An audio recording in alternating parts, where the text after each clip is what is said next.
Struggle meals are always important to keep around. As I said it many times before, you never know when life will just come out of nowhere, knock you out cold, then abandon you in a ditch. Besides learning from each other what we've been doing, let's take this vertically and learn from strugglers throughout history. You know, as I was doing research for this video and reading all these books, I noticed that every single decade people think they struggle the most, especially my generation, Gen Z, have been making the same complaints. Does the political economic state of the world just fluctuate so much, or I actually enjoy the act of complaining? I'm guessing the latter. Well, first opened in 1921, White Castle sliders represent the birth of fast food and budget dining. The consistency and rock bottom price made them a hit with working class Americans, and is still a cultural icon today. Like, I've never been to one, but I've heard of the onion steamed buns. When it first came to New York City, it became a hub for industrial workers to grab an affordable bite after a late night shift, sometimes as late as 2 a.m. I'm glad society has evolved that American factory workers no longer need to commit to this ungodly schedule to make a living. We make people from other countries do it. Didn't realize how close we are to Times Square. 2 a.m. outside of White Castle. This is probably one of the most cursed activities I've done in New York. Great job on the cameraman actually pulling up. He's looking for a raise, guys. Today we're gonna go in and recreate kind of a late shift dinner of a New York City factory worker back in the 1920s. Actual clowns? You know, the inside vibe is actually pretty safe. Not as bad as I expected. A lot better than the Delancey McDonald's.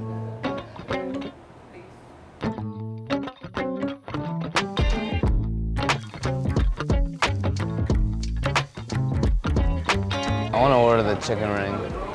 I need to know. So we're gonna sit here, and you know, there's like some crumbs on the table and some on the seat there. Grab some napkins to clean it off. There's nothing in here. And I think this is a broken ice machine too. And the security is just like facing the other way. Not caring about what's going on out here. Got like a variety of classic burger, fish slider, chicken ring, fries, and the new crispy chicken slider. Let's start with the classic. That looks like a piece of ham. Jesus Christ. All right, let's give it a taste.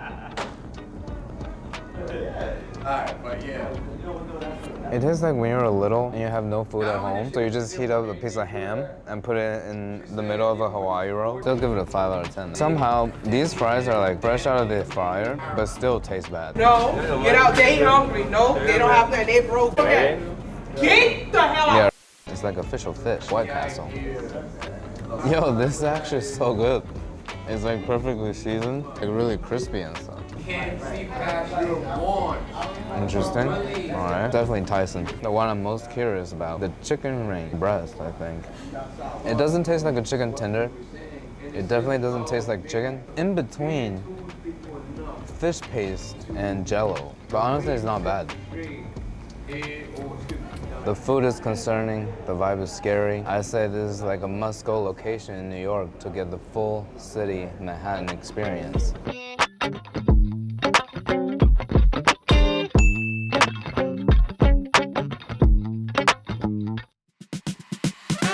Separated by almost 100 years, but I guess America's default emotion is blaming the president for economic downturn. And in this decade, Herbert Hoover be catching them strays. The Hoover stew is using whatever ingredients on hand to make a big pot of mushed up soup. Not for flavor, just to fill up your stomach. I just want to say, this must be one of the worst cases of having a dish named after you. Which reminds me, guys, don't go around naming questionable dishes FutureCanoe, alright?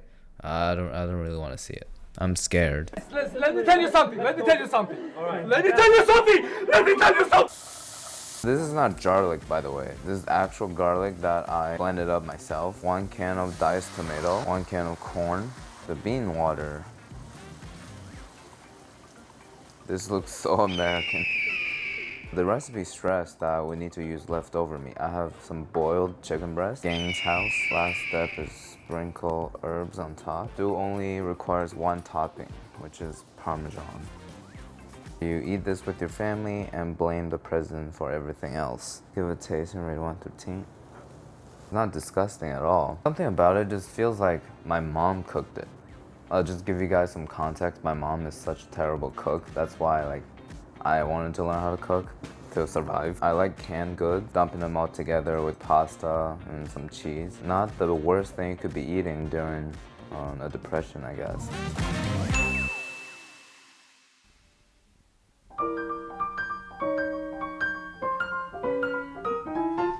Well, after we finally achieved world peace, relatively, Spam became a superstar struggle meal for everybody everywhere. The long shelf life, cheap price, and the taste, I guess, made it essential for the 40s. And here's a famous jingle from this company. You don't say ham, you say spam. Spam is real spice. Ham, you don't say ham, you say spam.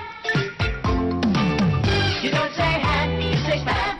If I ever have kids, I'ma sing them the Spam lullaby so they can grow up to be menaces of society. Spam is real spice. Ham, you don't say. You know, that's my favorite Disney movie growing up. I haven't seen the live action movie yet, but I heard it's pretty trash because Lilo doesn't even end up with Nani. Why do they keep ruining our childhoods with these live action trash? It's already really fatty, so I want to like render some of the fat out. You know, Spam is almost as fatty as bacon. I can't believe some people like fry this in butter. But I don't really see people cooking with Spam anymore though. Only in Korean cuisines. I feel like Koreans put Spam in all of their stews. Just American meat and Korean stew. I see a lot of couples like that in New York.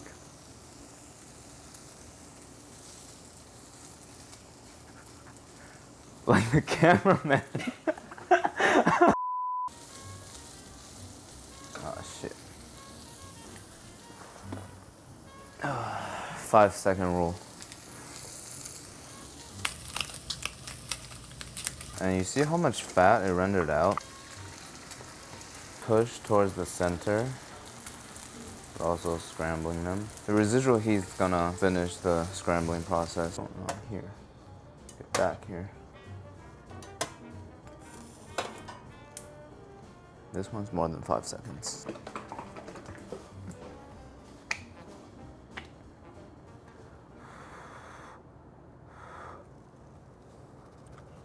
Spam is very salty, and the egg kind of coats it and balances it a little bit. Very easy to make, goes well with the ketchup. I'm gonna give it a 9 out of 10. Pretty strong dish.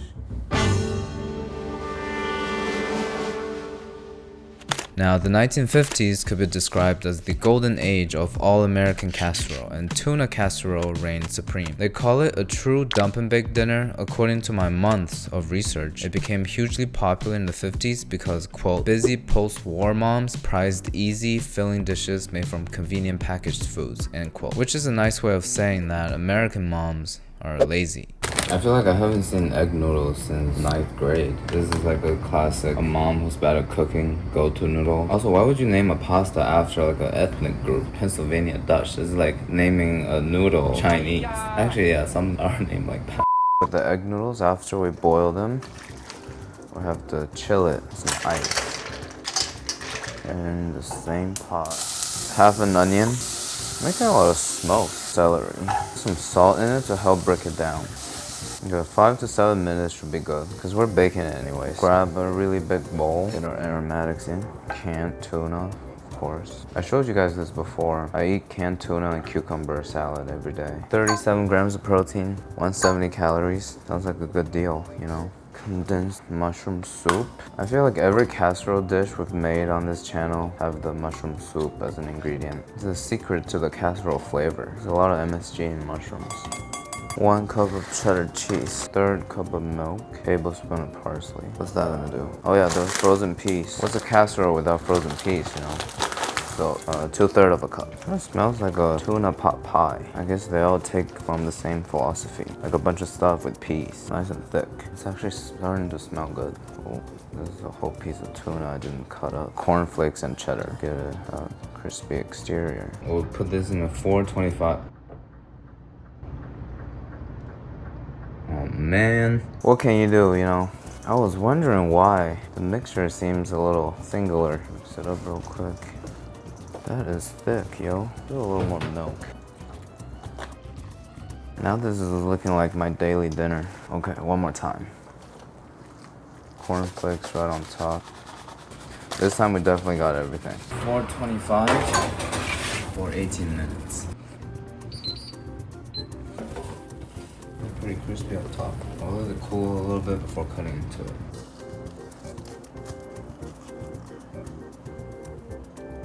Look at that. It's like staying together too.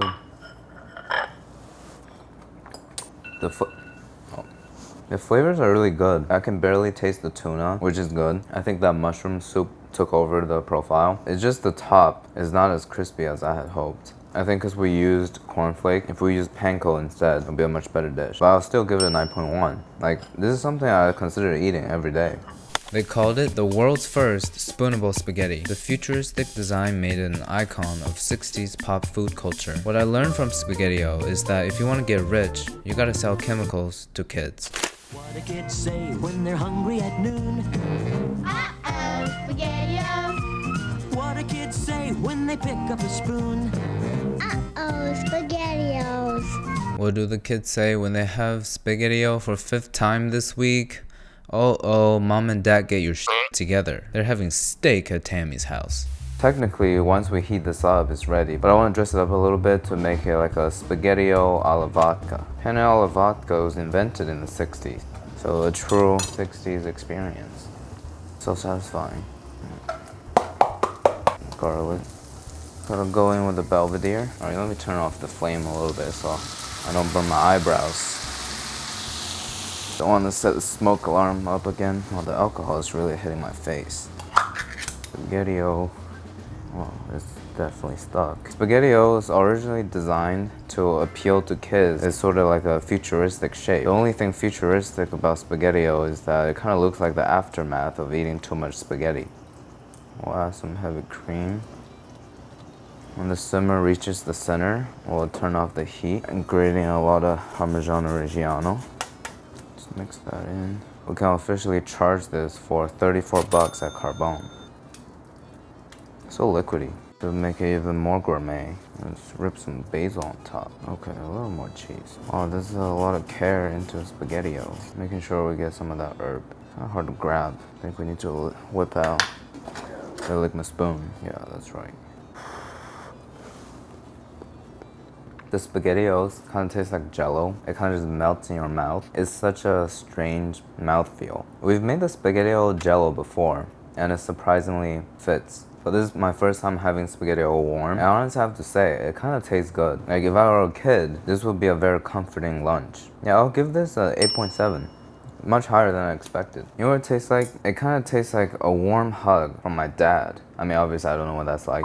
Introduced in 1971, a Hamburger Helper is supposed to guide families through cooking ground beef. Why not just make burgers, huh? It's supposed to be a foolproof way to turn a pound of ground beef into a whole family dinner. They say foolproof, but it's never FutureCanoe proof. According to the instruction here, it's very simple by the way. We just cook the beef and pour in milk and water, sauce packet, and it should be done. It's supposed to be the helper that it claims to be. A lot of oil because we're using 97% lean ground beef. Oh, splattering a lot. We're not gonna move it here to get some color on the bottom. We're using a very large pan. Our heat is very high, so we don't get a lot of the juice run off. Because in the instructions on the box, we're supposed to drain the ground beef. Hopefully we don't need to do that, because it's kind of disgusting. Bro, I'm having the craziest deja vu right now. I feel like I've talked about draining ground beef before, and I almost like used a tampon. Like one of those TikTok videos. Okay, I didn't move it at all. Reduce itself, so it didn't get into the water. You know, chopping this down to smaller pieces. And the metal, scraping metal might hurt your ear, so maybe I'll edit it out.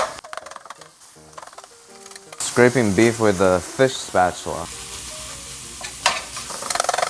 I think I have a Ligma fork 2.0 just for this. It's actually pretty useful. Alright, that's a cup and a quarter cup of milk. The sauce they gave us. It smells like Kraft. And it's sticking a little on the bottom. So while stirring, we want to bring it to a boil. You know, a watched pot never boils, so I'm gonna look away so it boils faster. We'll reduce the heat to medium-low. Cover it up and set a timer for 8 minutes. Yeah, right here. Alright, after 8 minutes, this is what it looks like. Doesn't look the most cooked, I have to say. There's some scraping on the bottom. Maybe it's just we added too much water, you know, to make it look a little bit better. It's like a ground beef mac and cheese. It smells like Kraft, but on top of a burger. It reminds me of the Spaghettio dish we made earlier because it kind of warms up your stomach and it brings that nostalgia of childhood. Really similar to Kraft, but better. The only complaint is that there's no aromatics in this to counterbalance that like gaminess. Ground beef after sauteing gets a little stinky, and I can still taste it there. But it's still really good. I'll give it an 8 out of 10. In the 1980s, the US government found itself with warehouses of surplus processed cheese, over 5 million pounds. Too bad I wasn't born back then. So these giant 5-pound blocks of salty, pale orange processed cheese were handed out to low-income families and the elderly. So they stuffed the kids with Spaghettios and poisoned the elderly with dairy chemicals. The government cheese didn't taste good, but it melted well. So an entire generation grew up making grilled cheese sandwiches. Government cheese doesn't exist anymore, but it can be replicated with Velveeta and American cheese. And rumor has it that Chef Tyler takes showers in this particular blend. That FutureCanoe is telling you guys that I shower in cheese. That's obviously not true because I actually bathe in it. So get your facts straight before you go telling lies about me on the internet. Instead of melting it and blending, it's too much work. We're just like cut out pieces and stuff it in. The Velveeta and the American cheese. I feel like we've been dealing with Velveeta a lot lately. Always very satisfying to open it up. Does this cover the whole bread? I think we need 3 pieces. It's gonna be a thick grilled cheese. American cheese is white? I always thought it was yellow. No way. I mean, it smells like American cheese. Am I tripping? I feel like growing up, I've always had yellow cheese as American cheese. Close up the sandwich. This is thick as hell. Mayo instead of butter on the outside, as Chef Tyler told us to. I have light mayo though. Don't know how that will work. I mean, we don't have to get the pan too hot because I feel like it's such a thick sandwich here. We wanted to have some time to melt the cheese for the heat to go through.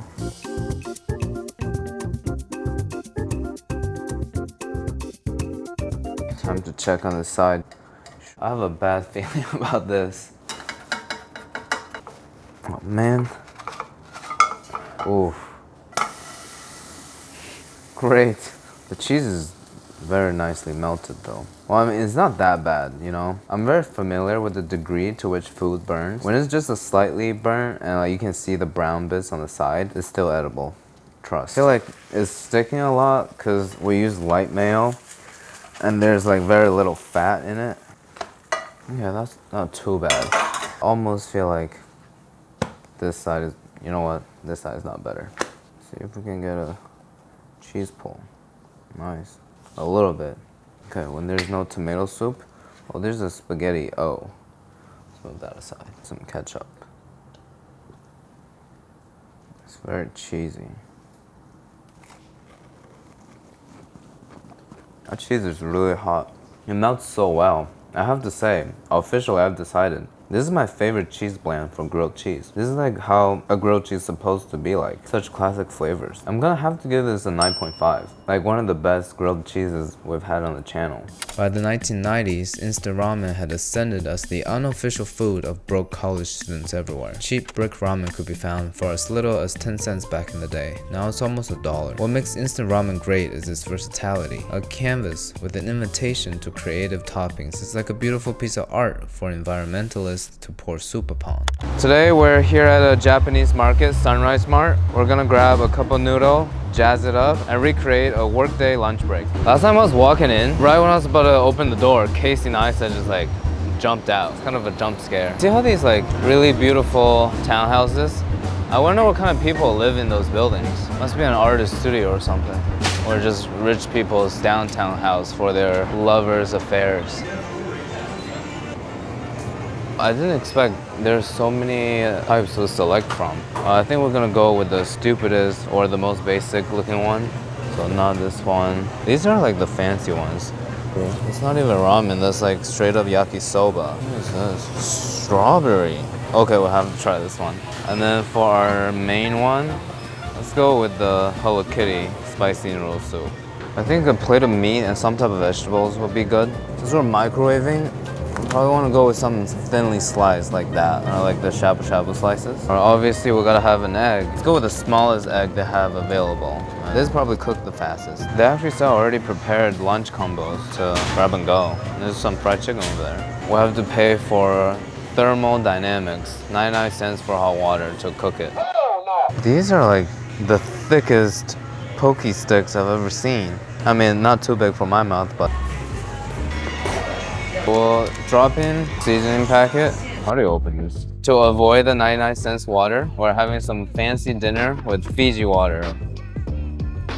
Alright, let's top it up. Jeez, this is kind of barbaric, huh?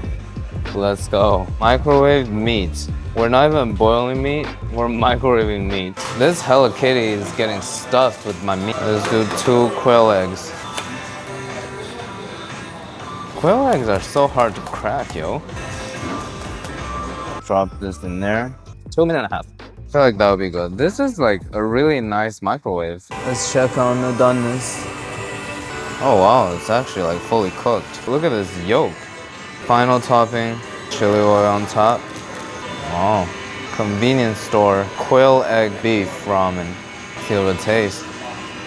Okay, let's give it a sec. A few moments later. The meat is actually really tender. You know what the broth tastes like? Definitely not spicy at all, but it tastes like a Indomie broth. Has very similar flavor profile. Can't really taste the quail egg. It's too small. We need to put more. Is that a quail egg or is that a piece of fat? I think it's egg. Honestly, this is pretty good. I'm gonna give it an 8.5. Microwave convenience store meat. Wow, that's one more item to check off that's entered my body. Look, there's this quail egg that got trapped into this piece of meat. It's like a steak and egg, guys. So after whatever that was, we have our dessert ramen. The image is looking very intriguing. And the whole thing is in Japanese except for the ingredients. And here's the cooking instruction. I don't really understand it, but I see 5. So I'm assuming we microwave it for 5 minutes. There's a lot more instructions that just came in. Yeah, whatever. Fill water till it goes over it. Okay, we're running out of water. I'm not paying that 99 cents, I tell you that. We'll just start microwaving as it is. Alright. It's all cooked. Oh, nice, it is. So this is where we dump out the broth. We're getting good with this. The first one. Oh, that is a pack of sugar, bro. Now we know. Strawberry syrup or chemicals. Mix the sugar in first. I don't want to see Chris Brown in MetLife, man. Alright, topping. Strawberry dessert ramen. Man, this is... If this tastes good, guys, we're going to see Chris Brown at MetLife.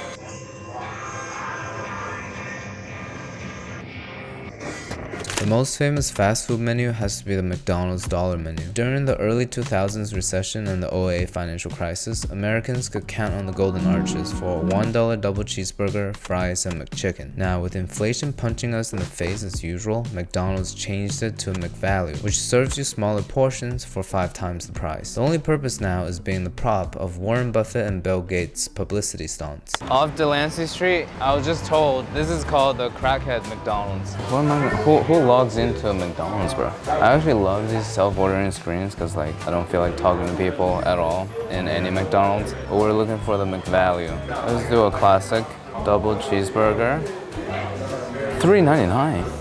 Jeez. And a small fry. Add one for $1. Nah. What is this? Guilt tripping me. Be kicked out by all the New Yorkers wearing this Dodgers shirt. We got the classic dollar menu, a small fry with a black dot there. And wait, what?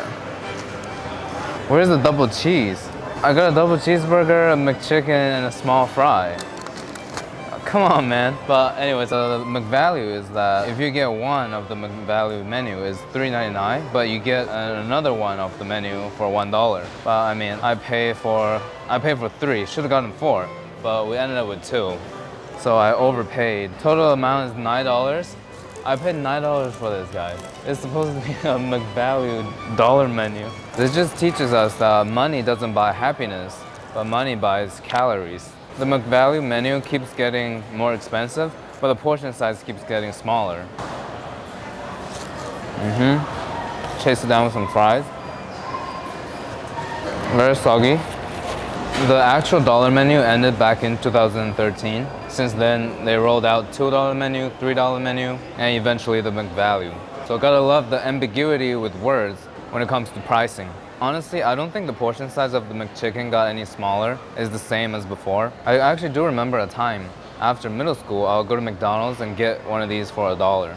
The good old days, you know. The signature chicken patty, just a lot of mushed up chicken meat. It's a giant chicken nugget with like mayo and wilted crispy water. I'll give this meal a 5 out of 10. It's pretty average. Actually, with a missing item, 4 out of 10. It might be a little strange to see avocado toast on a struggle meal list, but originally this was supposed to be a cheap snack for the young people, the millennials. I guess they're old now, but they used to be young, whatever. Like to eat. However, young people in the 2010s' willingness to pay for an overpriced avocado toast blew up trendy cafes and made this dish a cultural debate about spending and frugality. 10 years ago, an avocado cost 80 cents and a sleeve of bread is $1, so the whole thing is about $1. The peak was around 2016. Major cities' avocado toast costed around $19. What a great business to be in. To fully understand the price markup, we're going to Little Ruby's, Soho, where I found the most expensive avocado toast in the city. Oh, hi. Can I just order something to go? I'll take the avocado toast with 2 eggs. How do you like the eggs? Sunny side up. Ready in about like 15 minutes or so. Okay, thank you.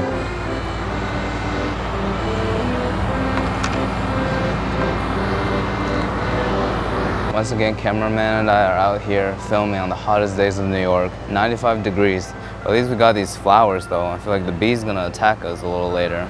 We just went to Little Ruby's. Now we're at the Elizabeth whatever garden. Ran into a bunch of people on their lunch break. So let's check it out. The most expensive avocado toast in New York. I feel like a lot of the decorations is like under here. That just got covered up by this egg. Wow. For this one piece of toast, we dropped almost $23. That just teaches you avocados grow on trees, but money doesn't. We'll cut into it. Oh, it's already cut. Okay, we'll attack it from here. Oh, it's dripping. All right, let me suck on it real quick. I have to say, that is a perfectly executed toast. The egg is amazing. Avocado is perfectly seared. And some type of yogurt dressing. It's not like just mushed up avocado. It's like there's some type of dressing, simple radish salad, sliced avocado seasoned with chili flakes and salt. It's definitely very unique. Is it worth $23 though? I don't know. I feel like 15 will be max. Just based on the taste, I'll give it a 9 out of 10. But considering the price, I'll dock it down to a 7.5.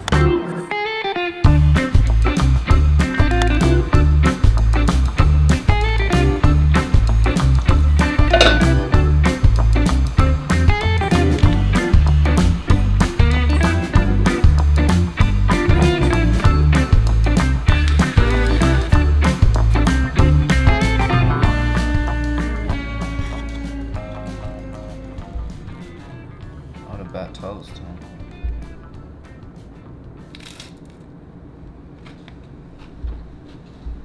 Finally, the 2020s. The cultural consensus on struggle meals is still developing, and I like to think that our community has somewhat influenced it. So let's make one suggested by all of you guys. This one is from my private inbox. All my Ligma members have access to it. Anya and Dorian are Ligma gangsters, so they have access to my email. They told me on March 26th, 2025, they wanted 40 chicken nuggets, but the DoorDash driver didn't give it to them, so they're gonna make a pizza. And they try to be all poetic and stuff. So it's basically a tortilla pizza. Starting with the wrap. Mozzarella. Well, I don't have mozzarella, so I'm gonna go with cheddar.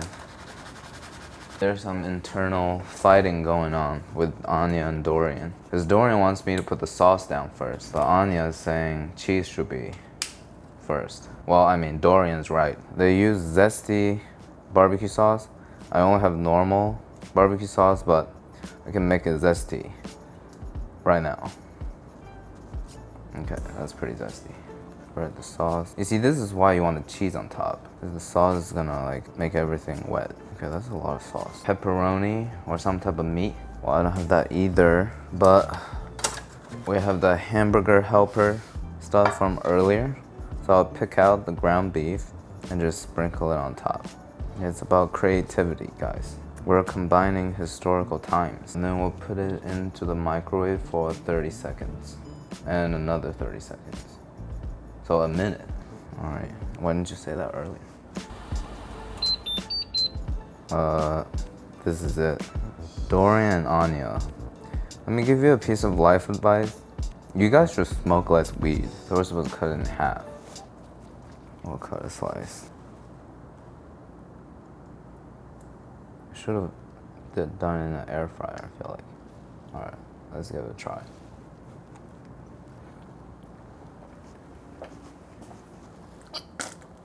What can I say? It is pretty zesty from the barbecue sauce and can't really taste anything else. Definitely a struggle meal of the day. Anya and Dorian, you guys outdone yourself. Since you guys are channel members, I'm not gonna rate this honestly, so I'll give it a default 8 out of 10. 8 out of 10 is the default for channel members.